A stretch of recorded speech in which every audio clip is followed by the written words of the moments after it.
পৃথিবীর সবচেয়ে বড় ফিল্ম ইন্ডাস্ট্রি বলিউড, হলিউডে কিন্তু কোনো স্টার সিস্টেম নাই।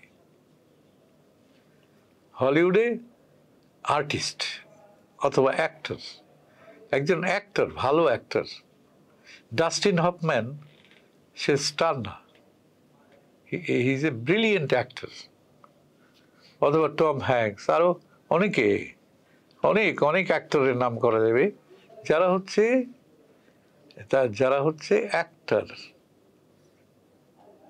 অ্যাক্টর এবং স্টার তো বটেই, স্টার বলতে পারেন, কিন্তু প্রবণতাটা হচ্ছে যে তাকে অ্যাক্টর হতে হবে, ভালো অ্যাক্টর হতে হবে। ভালো অ্যাক্টর হতে হলে কি করতে হবে? লেখাপড়া, অনুশীলন, দেখা, অবজারভেশন, একজন অ্যাক্টরের যা যা ডিমান্ড থাকে, এবং সেটা অন্যান্য এতদিন অভিনয়ে যা কিছু হয়েছে সেটাকে অতিক্রম করতে হবে তাকে। তো এখন একজন তরুণ যদি মনে করে আমার অত পরিশ্রম করার দরকার নেই, আমার অত পরিশ্রম, শরীর ঠিক রাখা, এত লেখাপড়া করার দরকার নেই, একটা ভালো মডেল হইতে পারলে মডেল থেকেই কিছু ডিরেক্টর তাকে অভিনয় দিতে শুরু করবে, হয়ে গেল, আস্তে আস্তে হয়ে গেল। এটাকে আমি বলেছি অশ্রম শিল্প যাত্রা।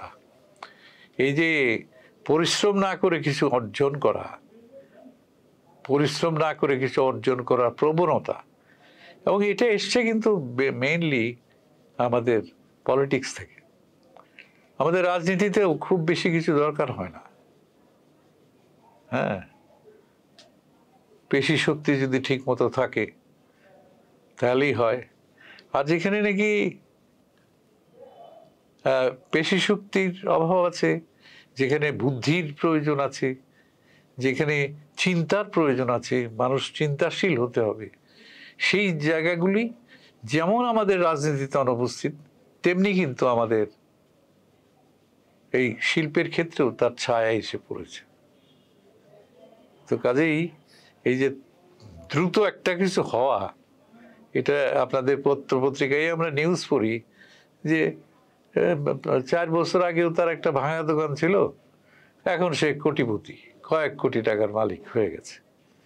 এটা এই এত শর্টকাট, আঙ্গুল ফুলে কলা গাছ যেটাকে বলে, এত শর্টকাটের যদি সুযোগ একটা সমাজে থাকে, তাহলে সেই সমাজে সবকিছুই একই রকম হবে।